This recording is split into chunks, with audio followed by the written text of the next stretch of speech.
প্রিয় ছাত্রছাত্রীরা, দেখতে দেখতে আমরা ক্লাস 11 অর্থাৎ একাদশ শ্রেণীর দুটো চ্যাপ্টার আমরা শেষ করে ফেলেছি।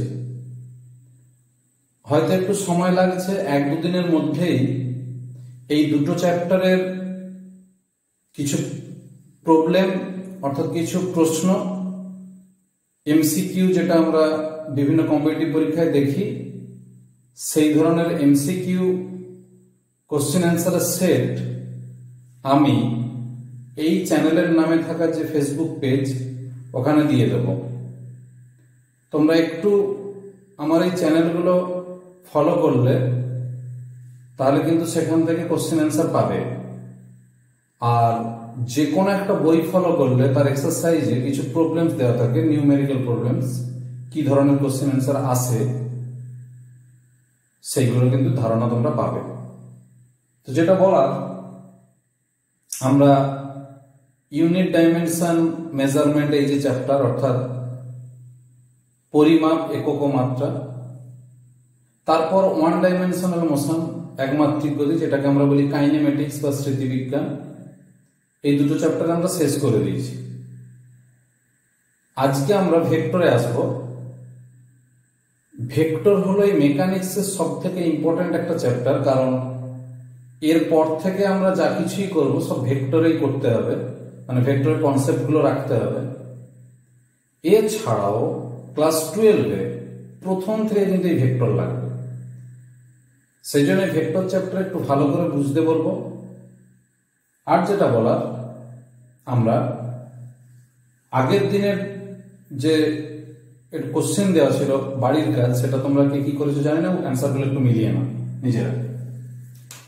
1 নম্বর ছিল এসটি গ্রাফ এই।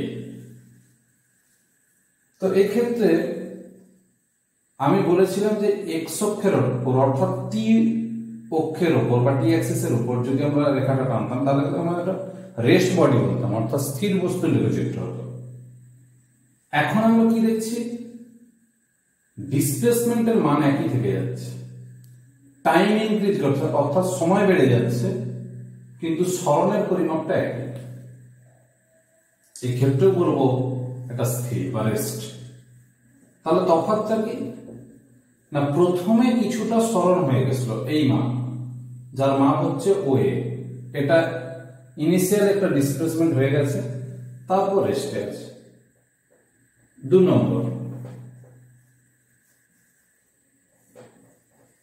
নম্বর কি ছিল, এসটি গ্রাফ কিন্তু এইরকম ছিল, অর্থাৎ প্রাথমিক একটা ডিসপ্লেসমেন্ট ছিল, তারপরে ইউনিফর্ম ভেলোসিটি। তাহলে আমি বলবো, আচ্ছা এটা বলি একটা ইনিশিয়াল ডিসপ্লেসমেন্ট বা প্রাথমিক সরণ সহ, এটাকেও বলবো প্রাথমিক সরণ সহ সমবেগ অর্থাৎ ইউনিফর্ম ভেলোসিটি, কিন্তু ইনিশিয়ালি ডিসপ্লেসমেন্ট একটা আছে। 3 নম্বর ভিটি। প্রথমে একটা ভেলোসিটি আছে অর্থাৎ প্রাথমিক বেগ আছে, তারপরে সমতরণ, মানে স্থির অবস্থা থেকে সমতরণ নয়, প্রাথমিক বেগ সহ সমতরণ, ইউনিফর্ম অ্যাক্সেলারেশন, ইনিশিয়ালি একটা ভেলোসিটি আছে। এই 3টে আমাদের দেওয়া ছিল, অ্যান্সারগুলো একটু চেক করে নেব। তারপর আমরা এবার আজকে আসছি ভেক্টর। ভেক্টর যদি জানতে চাই তাহলে স্কেলার জানতে হবে, অর্থাৎ এতদিন পর্যন্ত আমরা যা যা কিছু হিসাব করেছি সেগুলো হচ্ছে স্কেলার।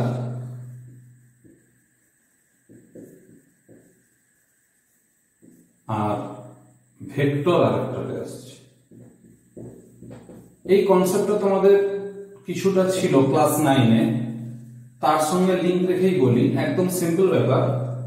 কিছু আমাদের কোয়ান্টিটি আছে বা রাশি আছে যাদের আমরা শুধুমাত্র মানটা নিয়েই ভাবি, অর্থাৎ তার ম্যাগনিটিউডটাই আমাদের কাছে মেন, তার ডিরেকশন নিয়ে ভাবনা চিন্তা করা হয় না। যেমন আমরা যে ভর মাপি, একটা বস্তুর ভর অর্থাৎ মাস, সেই বডিটার বা বস্তুটার মধ্যে থাকা কতটা সাবস্টেন্স, তার অ্যামাউন্ট, এর কোনো দিক হয় না, সেই জন্য এটা হচ্ছে স্কেলার কোয়ান্টিটি বা স্কেলার রাশি। ঠিক একইভাবে ওজন, আমরা যখন ওজন মাপি তখন আমরা সবসময় দেখি যে যে দিকটা আমার জিনিসপত্র চাপানো হচ্ছে সেটা নিচের দিকে নামছে কিনা। একদিকে বাটখারা চাপানো আছে আর একদিকে আমরা জিনিসপত্র চাপিয়ে দেখি সেটা নামছে কিনা। তাহলে যে নিচের দিকে যাওয়ার তার যে একটা ডিরেকশন, অর্থাৎ ওজন সবসময় নিচের দিকে হবে, তার ডিরেকশনটা সবসময় নিচের দিকেই থাকবে, এই কনসেপ্টটা আমরা পাই ভেক্টর থেকে। অর্থাৎ ভেক্টর কোয়ান্টিটি হলো সেই সমস্ত কোয়ান্টিটি যাদের একটা ম্যাগনিটিউড থাকবে অর্থাৎ মান থাকবে, তার সঙ্গে সঙ্গে একটা ডিরেকশনও থাকবে অর্থাৎ একটা দিকও থাকবে। এই দিককেই ভালো ভাষায় বলি আমরা অভিমুখ। এই যে ওজনের অভিমুখ নিচের দিক, এটা একটা নির্দিষ্ট দিক, এটা থাকতে হবে। তাহলে মান, এবং এক্ষেত্রে মানটাই গুরুত্বপূর্ণ, দিক না হলেও হবে, অর্থাৎ দিক পরিবর্তন হলেও হবে, দিক একই থাকলেও হবে। ভেক্টরের ক্ষেত্রে মান এবং দিক দুটোই নির্দিষ্ট হতে হবে। এই হচ্ছে আমাদের দুটো ডেফিনিশন, এবং তাদের একটা করে এক্সাম্পল বললাম। আমরা আস্তে আস্তে অনেক কিছু এক্সাম্পল আমরা জেনে যাব। তো এখন যেটা আসছে এদের মধ্যে পার্থক্য।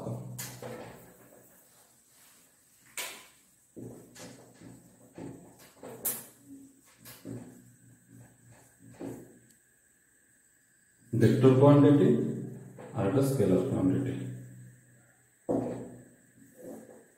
1 নম্বর, স্কেলার রাশি তাহলে কি না, স্কেলার রাশির নির্দিষ্ট মান আছে, এই নির্দিষ্ট কথাটা বলতে হবে, নির্দিষ্ট মান আছে, অভিমুখ নেই অর্থাৎ তার দিক নেই, এর নির্দিষ্ট মান ও অভিমুখ দুই আছে। 2 নম্বর, দুটি স্কেলার রাশির যোগফল অর্থাৎ addition of two vector quantity সাধারণ বীজগণিতের নিয়মে হয়, অর্থাৎ জেনারেল যে অ্যালজেব্রিক ফর্মুলা সেই নিয়মেই হয়। সাধারণ বীজগণিতের নিয়মে হয়।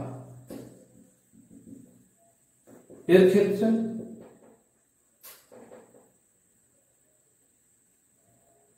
দুটি ভেক্টর রাশির যোগফল অর্থাৎ ভেক্টর রাশির ক্ষেত্রে অ্যাডিশনটা ভেক্টর বীজগণিতের নিয়মে হয়, যেটা আমরা শিখবো এই চ্যাপ্টারে। আমরা শিখবো যে ভেক্টর বীজগণিতের নিয়মে হয়। 3, দুটি স্কেলার রাশির গুণফল সবসময় স্কেলার হবে, সর্বদা স্কেলার হয়।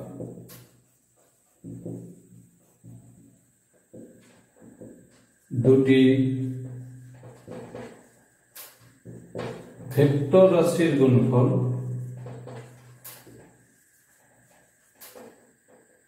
কখনো স্কেলার ও কখনো ভেক্টর, অর্থাৎ স্কেলার বা ভেক্টর দুটোই হতে পারে।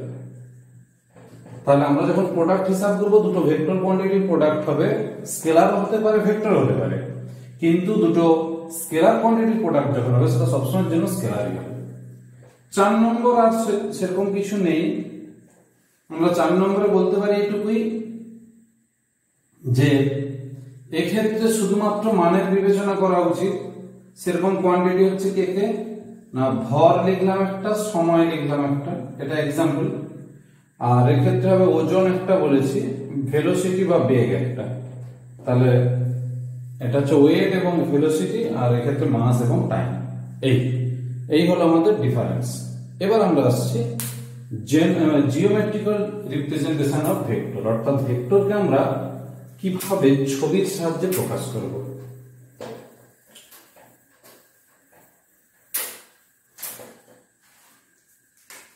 আমি বললাম, আচ্ছা আমরা যখন খাতায় ছবি আঁকি তখন আমরা ডান দিকটা পূর্ব দিক ধরি, উপরের দিকটা উত্তর দিক, বাঁ দিকটা পশ্চিম দিক, আর নিচের দিকটা দক্ষিণ দিক। এই নিয়মে ভূগোলের যে নিয়ম সেই নিয়মে ছবি আঁকা হয়। তাহলে এখন আমি যদি এইরকম একটা বলি যে একটি বস্তুকণা এ বিন্দু থেকে যাত্রা শুরু করে পূর্ব দিকে 10 মিটার গেছে, তাহলে পূর্ব দিকে 10 মিটার অর্থাৎ একটা পার্টিকেল ইস্ট ওয়ার্ড ডাইরেকশনে 10 মিটারসে গেছে, সেক্ষেত্রে কোনো ডিরেকশন চেঞ্জ করেনি, তাহলে সার্টেন ডিরেকশন কোন দিক? ইস্টের দিক। তাহলে এটাকে আমি কিরকম বলবো? 10 মিটার ইস্ট। এটাই ভাষায় বললাম। একে যখন আমি জিওমেট্রিক্যালি লিখবো তখন আমরা বলবো যে এবি,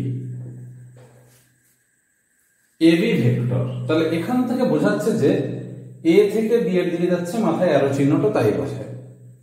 এখন প্রশ্ন হলো যে যদি আমরা এইভাবে লিখি, ও যদি আবার ওখান থেকে ফিরে আসে তখন তো সে আসবে এই ডিরেকশনে, তখন আমরা বলবো 10 মিটার ওয়েস্ট। এটাকে আমরা তখন বলবো বি এ। কিন্তু আমরা কখনো এইটা লিখবো না, এইটা লেখা যাবে না, সবসময় আমরা লিখবো এইভাবে। অর্থাৎ আমার ডিজিট গুলো বা লেটার গুলো চেঞ্জ হয়ে যাবে, অ্যারো চিহ্ন মাথার উপর সবসময় বাম দিক থেকে ডান দিকে থাকবে। এইভাবে আমরা ভেক্টরিক্যালি রিপ্রেজেন্ট করব। এক্ষেত্রে তার ম্যাগনিটিউড হলো 10 মিটার, অর্থাৎ মানটা হচ্ছে 10 মিটার এবং দিক হলো পূর্ব দিক। এক্ষেত্রে মান 10 মিটার, দিক হলো পশ্চিম দিক। তাহলে এইভাবে মান ও দিকের সাহায্যে কিন্তু আমরা প্রকাশ করব। এখন প্রশ্ন হচ্ছে যে এই দুটো ভেক্টরের মান কত, অর্থাৎ ম্যাগনিটিউডটা কত? ম্যাগনিটিউড যখন আমরা প্রকাশ করি তখন আমরা এবি ভেক্টর লিখেছিলাম, এর মড দেবো, এরকম মডিউলাস চিহ্ন। এটা কত হবে? 10 metre. Only value, only magnitude. এটার বেলা তাই হবে, সেম হবে। অর্থাৎ আমরা ম্যাগনিটিউড দিয়ে তার মানটাকে লিখবো, আর মাথায় একটা ভেক্টর দিয়ে দিলে এই মডিউলাস চিহ্ন যদি না থাকে তখন সেটা ভেক্টর বোঝাবে। এই মডিউলাস চিহ্ন থাকলে শুধুমাত্র মান বোঝালো, এটা কিন্তু স্কেলার কোয়ান্টিটি। তাহলে এইটা হচ্ছে ভেক্টর, এটা হলো ভেক্টর, বাট এইটা কিন্তু স্কেলার। এইভাবে আমরা মনে রেখে দেব। ঠিক আছে, এবার আমরা আসছি ভেক্টরের কিছু সিম্পল যে পরিচিতি, অর্থাৎ সাধারণভাবে ভেক্টরকে ব্যাখ্যা করবো যেভাবে, সেইগুলো একটা একটা করে আসছে। 1 নম্বর আসছে ইকুয়াল ভেক্টর, অর্থাৎ সমান ভেক্টর। এটা কিরকম? এই একটা ভেক্টর এ বি, সেম আর একটা ভেক্টর পি কিউ, এদের ম্যাগনিটিউড সমান, দুটোর মান সমান, আমরা যেটা চোখে দেখতে পাচ্ছি একই রকম মাপ, আর দুজনেই ইস্টের ডিরেকশনে যাচ্ছে, অথবা দুজনেই এইরকম ডিরেকশনে যাচ্ছে। অর্থাৎ সোজা কথায় আমরা বলবো দুটো প্যারালাল লাইন যাদের ডিরেকশন সেম দিকে, এদেরকে বলা হবে ইকুয়াল ভেক্টর। অর্থাৎ মানেও সমান, দিকেও সমান। ঠিক আছে, মান ও দিক দুই সমান, মান ও দিক সমান বা ইকুয়াল, অর্থাৎ সেম, এটাই হলো ইকুয়াল ভেক্টর। এরপর আসছি আমরা অপোজিট ভেক্টর, 2 নম্বরে।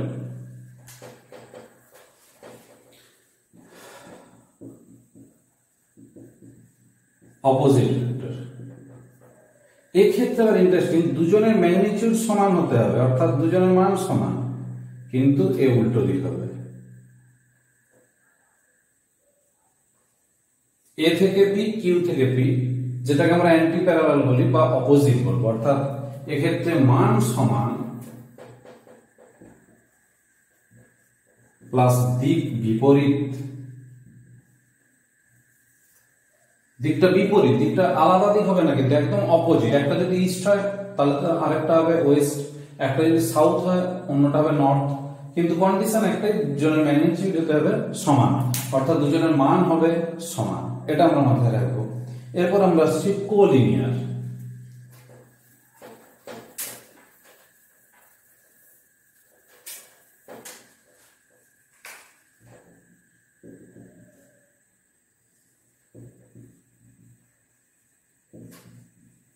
কোলিনিয়ার ভেক্টর যতগুলো আছে, এই একটা,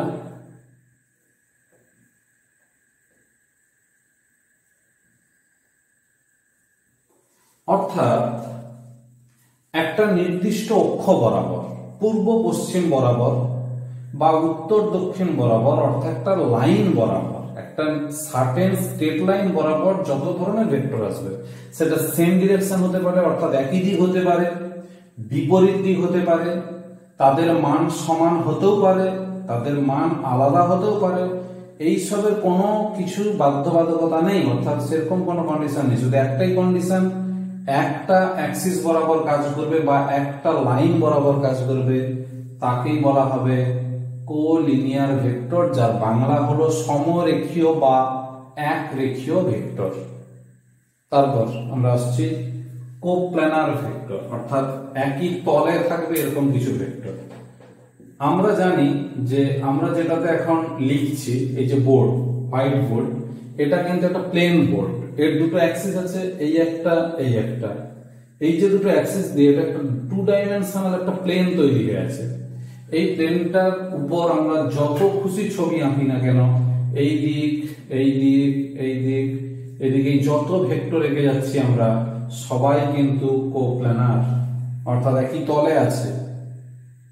তাহলে একই তলে নেই এইরকম কিরকম হবে, যদি আমরা এইরকম একটা ভেক্টর এঁকে দিতাম, তখন এই সবার সঙ্গে এই ভেক্টরটা কিন্তু একই তলে নেই, তখন তাকে আমরা বলতাম নন কোপ্ল্যানার, অর্থাৎ অসমতলীয় ভেক্টর।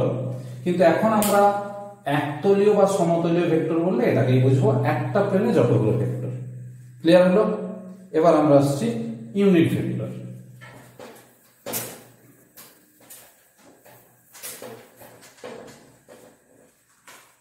এটা সব থেকে ইম্পর্টেন্ট, সেই জন্য স্টার চিহ্ন দিলাম, ইউনিট ভেক্টর। আরো কতগুলো আছে, আরো দু একটা আছে, আমরা বলবো। প্রথমে বলি, এই নামের মধ্যেই আছে এমন একটা ভেক্টর যার ইউনিট ম্যাগনিটিউড, অর্থাৎ যার মান হবে 1 মিটার বা 1 সেন্টিমিটার বা 1 নিউটন বা 1 ডাইন, অর্থাৎ ওয়েট যদি নিচের দিকে হয় 1 নিউটন বা 1 ডাইন, সবসময় ভেক্টরটা যদি ওয়েস্ট টু ইস্টের দিকে হয় 1 মিটার 1 সেন্টিমিটার, অর্থাৎ তার ম্যাগনিটিউডটা হবে 1, ডিরেকশনটা সার্টেন একটা থাকবে, তাকেই বলবো ইউনিট ভেক্টর। তাহলে ইউনিট ভেক্টরকে লিখবো কি করে?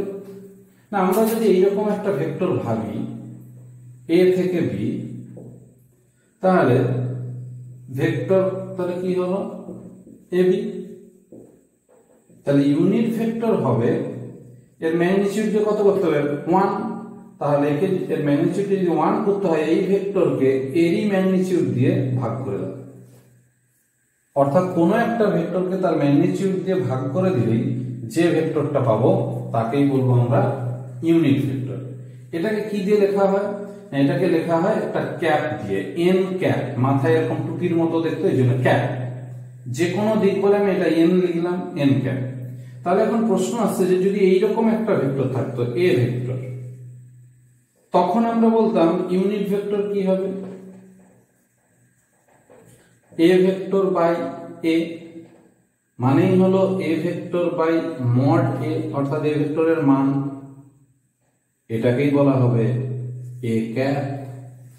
অর্থাৎ মাথায় ক্যাপ দেখতে পাওয়া মানে আমাদের যেন মাথার মধ্যে আছে যে তার মান হচ্ছে 1, সেটা যাই লেখা থাকুক, ইউনিট ভেক্টর বলে যদি উল্লেখ করা নাও থাকে, তবুও আমরা একদম খেয়াল রাখবো যে মাথায় যদি ক্যাপের মতো সিম্বল পেয়ে যাই, তখন বুঝে নিতে হলো যে এর ম্যাগনিটিউডটা 1, অর্থাৎ এর মান হলো 1, বাকিটা তো বললাম। তাহলে কোনো একটা ভেক্টরে একটা ডিরেকশন থাকবে, তার ম্যাগনিটিউড যদি 1 হয়, অর্থাৎ মান যদি 1 হয়, তবে তাকে বলবো একক ভেক্টর, অথবা বলবো কোনো ভেক্টরকে তার মান দিয়ে ভাগ করলে যে ভেক্টর পাওয়া যায় তাকেই বলা হবে একক ভেক্টর। এরপর আমরা আসছি পজিশন ভেক্টর।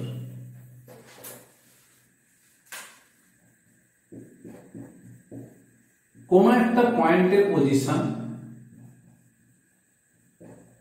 যে ভেক্টর দিয়ে রিপ্রেজেন্ট করব, যেমন এটা একটা 2 ডাইমেনশনাল একটা প্লেন, অ্যাক্সিস দুটো আঁকা আছে, একটা এক্স অ্যাক্সিস একটা ওয়াই অ্যাক্সিস। এটা একটা পয়েন্ট পি, এক্স ওয়াই তার কোঅর্ডিনেট। তাহলে ও পয়েন্ট থেকে বা ও বিন্দু থেকে এই পর্যন্ত যে ভেক্টরটা আমরা আঁকলাম ওপি, তাহলে ওপি ভেক্টরটাই হলো পজিশন ভেক্টর।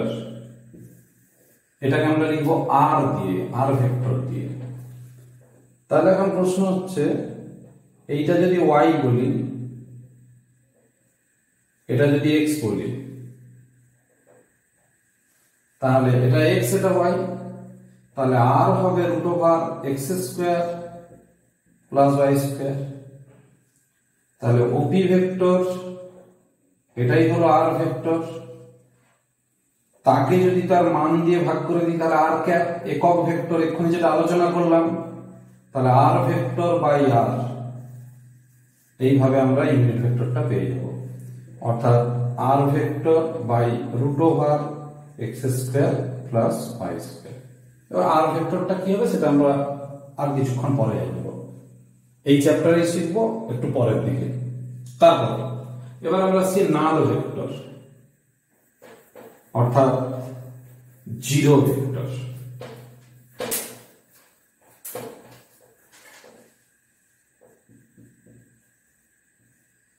নাল ভেক্টর মানে জিরো ভেক্টর, অর্থাৎ যার ম্যাগনিটিউড জিরো নেই।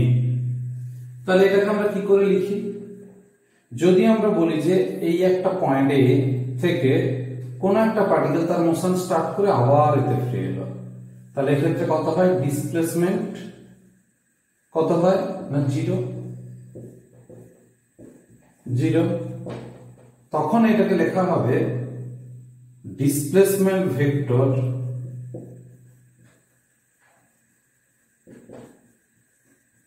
Is equal two null vector.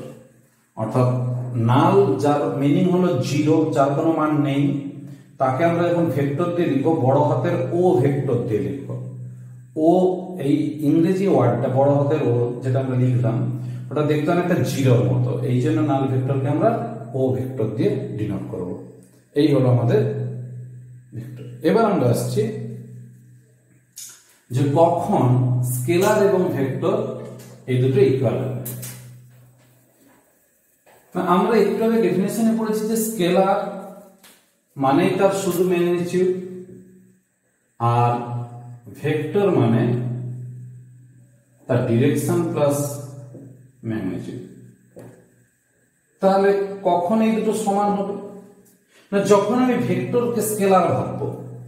অর্থাৎ যদি এরকম হয় যে দুই বা তার বেশি ভেক্টর যোগ হচ্ছে ঠিকই, কিন্তু সব ভেক্টরগুলোই একই দিকে, অর্থাৎ তাদের সবার ডিরেকশন একই দিকে, তখন সেই ক্ষেত্রে যে যোগফলটা বেরিয়ে আসবে সেটা কিন্তু স্কেলার ভ্যালুর সঙ্গে সমান হয়ে যাবে। কারণ সবার যদি ডিরেকশনটা সেম হয় তাহলে সেক্ষেত্রে আলাদা করে কোনো দিকের হিসাব করতে হবে না। এটা আমরা ম্যাথমেটিক্যালিও শিখে যাব। তাহলে একটা কথা আমরা মনে রাখবো যে একই দিকে যখন মোশনে থাকবে অনেকগুলো পার্টিকেল, বা যখন অনেকগুলো ভেক্টর একই ডিরেকশনে কাজ করবে, তখন তাদের যোগফলটা যা হবে সেটাই স্কেলার যোগফলের সঙ্গে, তাদের মানের যোগফলের সঙ্গে সমানই হবে। এবার আমরা আসছি পার্থক্য যেটা পড়লাম যে দুটো ভেক্টরের যোগফল ভেক্টর বীজগণিতের নিয়মে হয়, সেটা কিভাবে এবার আমরা শিখব। আমরা ধরে নিচ্ছি দুটো ভেক্টর এইরকম। এটা এক নম্বর ভেক্টর যার নাম দিলাম এ থেকে বি, আর দু নম্বর ভেক্টর হচ্ছে এইটা যার নাম হচ্ছে বি থেকে সি। তাহলে এবি একটা ভেক্টর, এর মান কত? মান আমরা ধরে নিচ্ছি এ। দিক কোন দিক? আমরা পূর্ব দিক ধরছি, অর্থাৎ ইস্ট। তাহলে ম্যাগনিটিউডটা কত ধরলাম এ, আর ডিরেকশনটা ধরলাম ইস্টের দিক। বিসি এটার মান আমরা ধরেছি বি, আর দিক ধরলাম। এইবার এই দিক যখন লিখবো তখন আমাদের অনেক কিছু সমস্যা হয়ে যায়। কিরকম সমস্যা? না আমরা এখন এটা দেখতে পাচ্ছি যে পূর্ব দিক আর উত্তর দিকের মাঝামাঝি গেছে। এখন প্রশ্ন হচ্ছে যে পুরোপুরি কি মাঝামাঝি? যদি এইটা পূর্ব দিক, এইটা উত্তর দিক, এই কোণটা যদি পুরোপুরি 45 ডিগ্রি হতো তখন আমি বলতাম যে পূর্ব এবং উত্তরের মধ্যে 90 ডিগ্রি অ্যাঙ্গেল, সেখানে 45 ডিগ্রি অ্যাঙ্গেলে গেছে, এটা আমরা ধরতাম। কিন্তু এটা যে সবসময় 45 একদম পুরোপুরি মাঝামাঝি গেছে এর তো কোনো কথা নেই। এটা যেতে পারে যে এর সঙ্গে 30 ডিগ্রি কোণ, এর সঙ্গে 20 ডিগ্রি কোণ, এর সঙ্গে 25 ডিগ্রি, 31 ডিগ্রি, 32 ডিগ্রি, 40 ডিগ্রি, যে কোনো অ্যাঙ্গেল হতে পারে। সেই জন্য আমরা এখানে একটা থিটা লিখলাম। তাহলে দিক এখন কি বলবো, ইস্টের সঙ্গে থিটা করবে। থিটা করলে কোন দিকে, উত্তরে। নিচের দিকে অনেকে ভাবতে পারতো। এই হলো ডিরেকশন। অর্থাৎ আমরা দুটো ভেক্টরের দিক বা ডিরেকশনটাকে ইন্ডিকেট করার জন্য একটা থিটা নিলাম। কেন একটা থিটা নিলাম না, আমরা ইনিশিয়ালি অর্থাৎ ফার্স্ট ভেক্টরকে আমরা ধরে নিচ্ছি ইস্টের ডিরেকশনে, তাহলে আমরা সেকেন্ড ভেক্টরটা ধরছি প্রথমটা রেসপেক্টে, অর্থাৎ প্রথম বা ফার্স্ট ভেক্টরের রেসপেক্টে থিটা অ্যাঙ্গেলে কোন দিকে, এটা আমরা উল্লেখ করে দিলাম। তাহলে আমাদের দুটো ম্যাগনিটিউড পাওয়া গেল এ এবং বি, এবং হিসাবের জন্য একটা থিটা পাওয়া গেল। তাহলে এখন প্রশ্ন আসবে যে আলটিমেট এ থেকে বি তে, তারপর বি থেকে সি তে, তাহলে আলটিমেট ডিসপ্লেসমেন্ট তো কতটা হয়েছে, এতটা। এই জন্য এসি হলো রেজাল্টেন্ট। এই এসি হলো এ বি ও বিসি এর, তাহলে এবি একটা ভেক্টর, বিসি একটা ভেক্টর, দুটো ভেক্টরের যোগফল, এইটাকে বলা হয় লব্ধি, অর্থাৎ রেজাল্টেন্ট। আমরা লাভ করে কি পেলাম, এই জন্য লব্ধি না, যে দুটো ভেক্টরকে আমরা অ্যাড করে কি পেলাম সেটাই হচ্ছে এসি ভেক্টর, সেটাকে বলবো আমরা লব্ধি। তাহলে এখন প্রশ্ন হলো যে এসি ভেক্টর এও যদি একটা ভেক্টর হয় তাহলে এরও তো মান হলো এসি, তাহলে এর মান কত, এর মানটা বা ম্যাগনিটিউডটা আমরা কত পাচ্ছি, এসি, এর মড, এটা সমান সি, আমরা এটাকে সি ধরলাম। তাহলে এর আবার দিক কি করে বুঝবো না, ফাই কোণে পূর্বের সঙ্গে উত্তরে, অর্থাৎ ইস্টের সঙ্গে উত্তর দিকে ফাই কোণে, তাহলে আমাকে ধরে নিতে হবে এটা ফাই। তাহলে আলটিমেটলি আমরা যেটা পেলাম এটা হলো যে এই দুটো ভেক্টরের লব্ধি পেলাম। আমি আরেকবার প্রথম থেকে বলছি, দুটো ভেক্টরের ম্যাগনিটিউড নিয়েছিলাম, দুটো ভেক্টরের ডিরেকশন নিয়েছিলাম। তাহলে আমাকে ম্যাগনিটিউডের হিসাব করতে হবে, ডিরেকশন হিসাব করতে হবে, তবে সেটা ভেক্টরের যোগ। এখন সেই ভেক্টরের যোগটা হয়ে গেছে এ থেকে সি, আমরা তার মান লিখে দিলাম সি, কিন্তু তারও তো একটা দিক আছে, তাহলে আরো একটা অ্যাঙ্গেল লাগলো ফাই অ্যাঙ্গেল। তাহলে ফাই কোণে আমরা পূর্ব দিকের সঙ্গে উত্তর দিকেই বাঁকালাম, এই যে উত্তর দিক, এটাও যেরকম উত্তর দিক ছিল। এই এত কিছু করতে গিয়ে আমাদের একটা ত্রিভুজের ছবি এসে গেছে। এই জন্য বলা হলো যে এই যোগফল বা লব্ধি নির্ণয়ের জন্য আমাদেরকে একটা নতুন সূত্র শিখতে হবে, যার নাম হলো ত্রিভুজ সূত্র বা triangle law. Triangle law of resultant of vectors বা টু ভেক্টরস। তাহলে আমরা যদি দুটি ভেক্টরের রেজাল্টেন্ট সংক্রান্ত ট্রায়াঙ্গেল লটা বুঝতে পারি তাহলে কিন্তু আমাদের অনেকটা সুবিধা হয়ে যাবে। সেখানে এবার আমরা কি বলবো, আমরা বলবো যদি কোনো ট্রায়াঙ্গেলের, এটা একটা ট্রায়াঙ্গেল এবিসি, যদি কোনো ত্রিভুজের এই বাহু আর এই বাহু অর্থাৎ একই ক্রমে গৃহীত দুটি সন্নিহিত বাহু,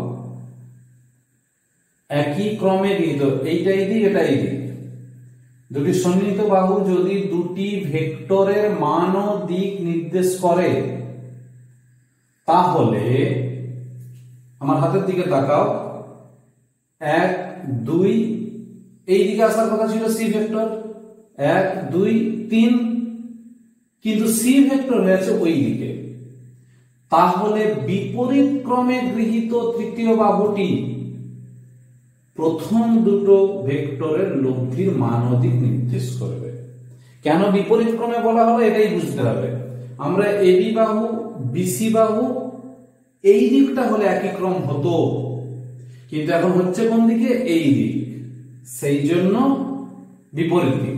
তাহলে যদি কোনো ত্রিভুজের দুটি সন্নিহিত বাহু একই ক্রমে নেওয়া হয় এবং সেই দুটো বাহু দিয়ে যদি দুটি ভেক্টরের মান ও দিক আমরা রিপ্রেজেন্ট করি অর্থাৎ প্রকাশ করি, তাহলে বিপরীত ক্রমে গৃহীত তৃতীয় বাহুটি ওই দুটি ভেক্টরের মান ও দিক নির্দেশ করবে।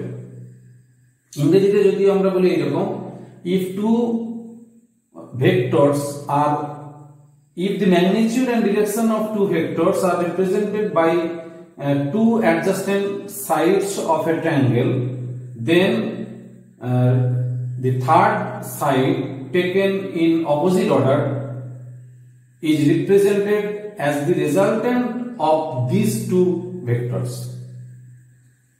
এইভাবে যদি আমরা স্টেটমেন্টটা বলি তাহলে মোটামুটি মিলছে। তারপর বাকিটা তোমরা বই পড়ো।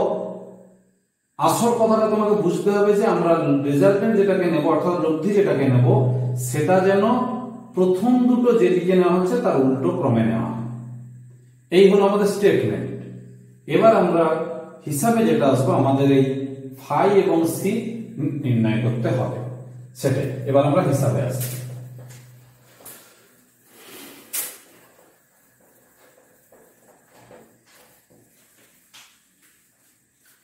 এবার আমরা আসছি, আমাদেরকে তাহলে বের করতে হচ্ছে সি কত আর ফাই কত।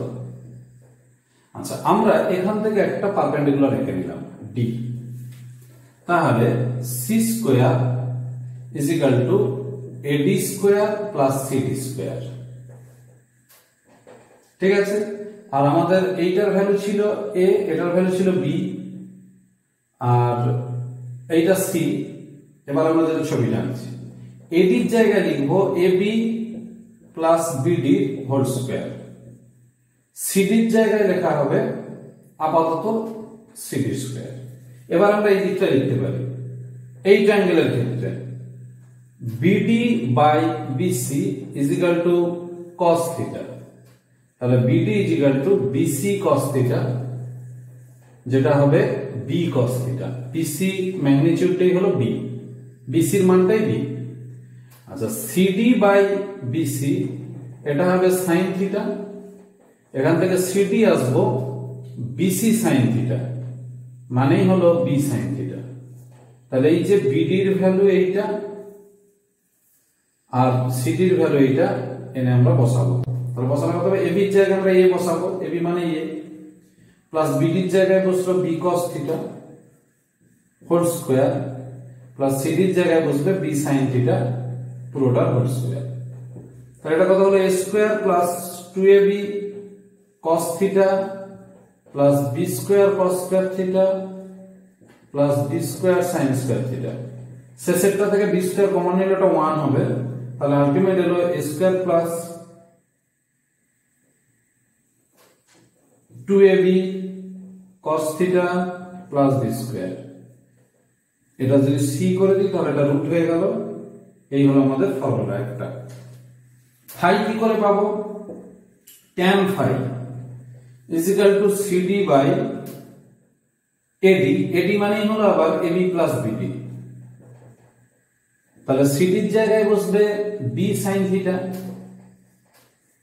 এবির জায়গায় এ, আর এটা বসলো বি কস থিটা।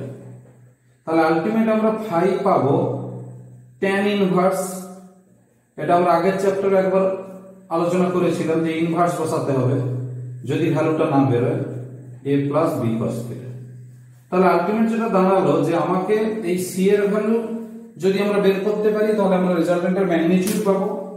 যদি আমরা ফাই হিসাব করতে পারি তাহলে আমরা কিন্তু ওই রেজাল্টেন্ট তার ডিরেকশন পাবো, অর্থাৎ ফার্স্ট ভেক্টরের সঙ্গে কত অ্যাঙ্গেল। আমি বারবার বলছি এই ফাই হবে রেজাল্টেন্ট ফার্স্ট ভেক্টরের সঙ্গে কত অ্যাঙ্গেল করেছে, অর্থাৎ প্রথম ভেক্টরের সঙ্গে লব্ধি কত কোণে আছে সেটাই আমার জানার দরকার। এবার বলি এই দুটো যে ফর্ম এটা যেন আজ থেকে সারা জীবন মনে রাখতে পারো, কারণ এরপর আমরা যখনই দুটো ভেক্টরের যোগ বা বিয়োগ নিয়ে আলোচনা করব, এই দুটো ফর্ম আমাদের সব সময় লাগবে, অর্থাৎ রেজাল্টেন্টের ম্যাগনিটিউড এবং তার ডিরেকশনের ফর্মুলা। এটা গেল দুটো ভেক্টর যখন একই দিকে যাচ্ছে, অর্থাৎ একই ক্রমে, একটা শেষ হলে আরেকটা। যদি অন্য ঘটনা ঘটতো সেটাই আমরা দেখবো কিরকম।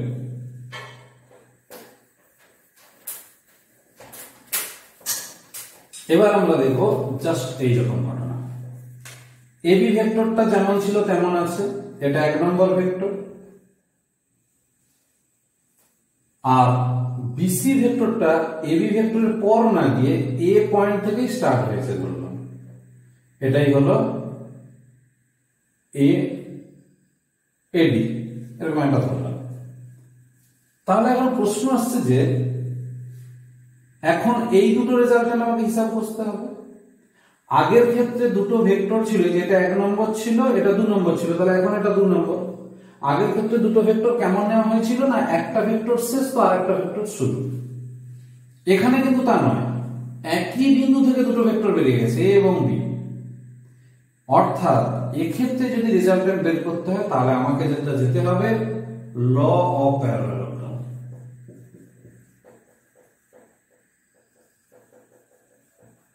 অর্থাৎ দুটি ভেক্টরের লব্ধি নির্ণয়ের সামান্তরিক সূত্র।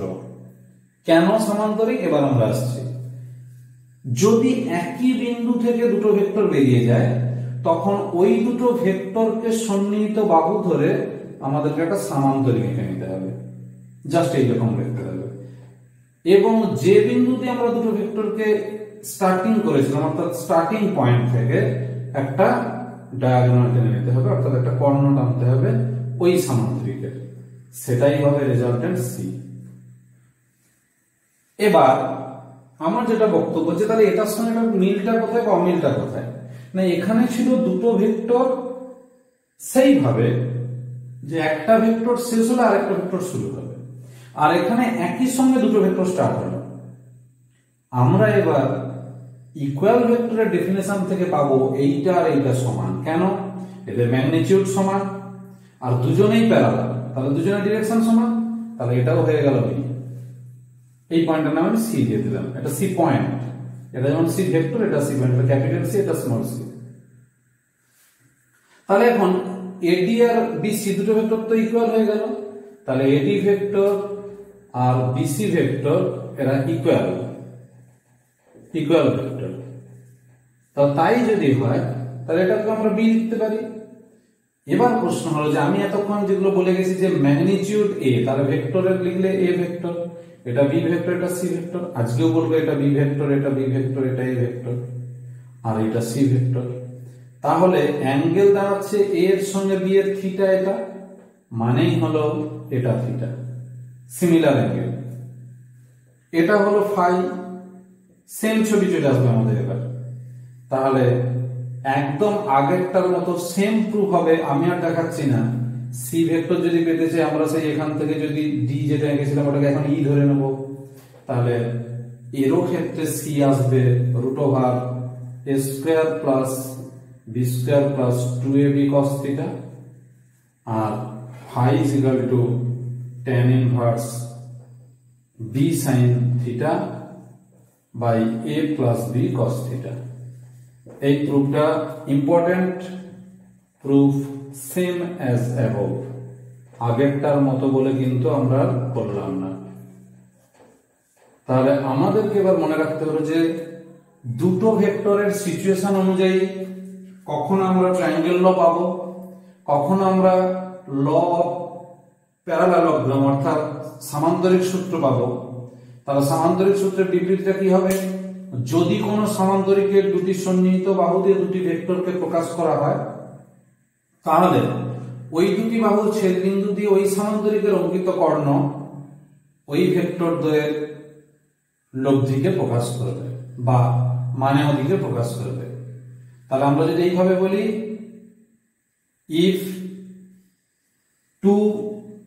if the magnitude and directions of two vectors are represented by two adjacent sides of a parallelogram, then the diagonal which started from the initial point of that two vectors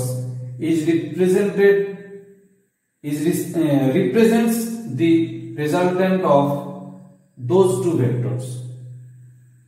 এই স্টেটমেন্টগুলো তোমরা একটু বই থেকে রেডি করে নিও। আমি আবার বলছি, এই ম্যাগনিটিউড, এই ডিরেকশন, এই দুটো ফর্মুলা আমাদের লাগবে। এবার আমরা একটা একটা করে এই ফর্মুলা থেকে কি কি পেতে পারি সেটাতে আসছি।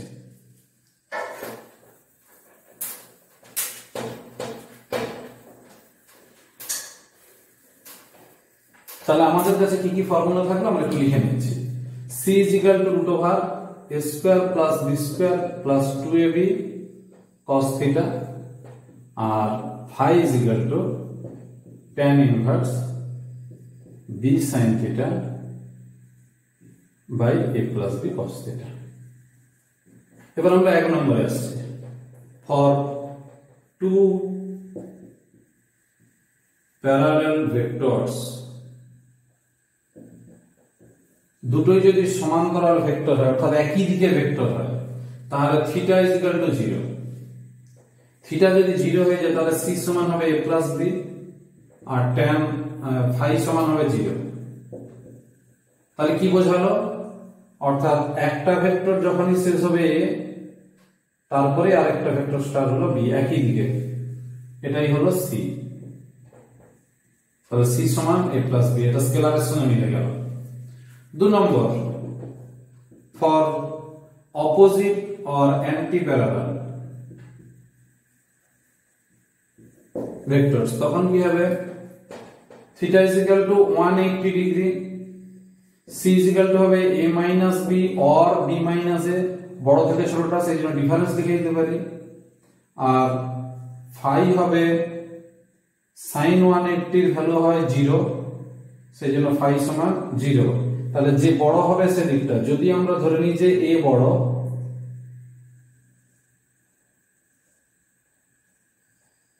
এটা b, তাহলে এইটুকুটা বোঝালো a - b। অর্থাৎ a এবং b একই লাইনে আছে, a এর ম্যাগনিটিউড এখান থেকে এত দূর, b এর ম্যাগনিটিউড এতটা, তাহলে এইটুকুটা হলো a - b। তখন a এর ডিরেকশনটাই প্রাধান্য পাবে, এই মানে বড় থেকে ছোটটা যেহেতু বিয়োগ হচ্ছে সেই জন্য এইরকম। 3 number case, anti parallel and equal. তাহলে 3 নম্বর কেসটা এখানেই করে দিই। For anti parallel and equal, তাহলে সেক্ষেত্রে c সমান হবে a - a = 0। তাহলে এটা হচ্ছে একটা নাল ভেক্টর। নাল ভেক্টর মিন্স এর ম্যাগনিটিউডটা 0, শুধু ভেক্টর কোয়ান্টিটি বোঝাতে আমরা ভেক্টর সিম্বলটা দেব, সেজন্য এটাকে আমরা ইন্ডিকেট করব ও ভেক্টর দিয়ে। এই তারপর আমরা আসছি অর্থোগোনাল বা পারপেন্ডিকুলার। সেক্ষেত্রে কি হবে? অর্থোগোনাল মিন্স দুটো ভেক্টর পারপেন্ডিকুলার।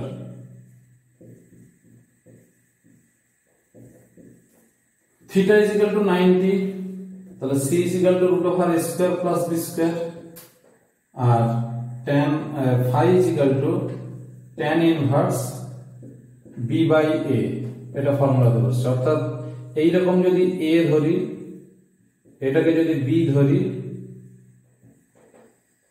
তাহলে এইটা হবে phi, এটাই হবে c, তাহলে tan phi = b/a।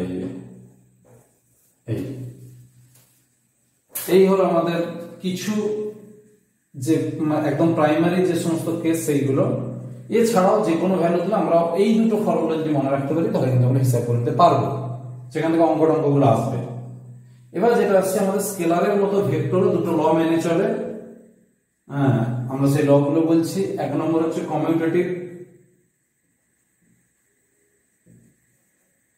কমিউটেটিভ ল। স্কেলারের ক্ষেত্রে যেরকম হয় যে 7 + 5 = 5 + 7, সেরকম ভেক্টরে হবে a + b = b + a।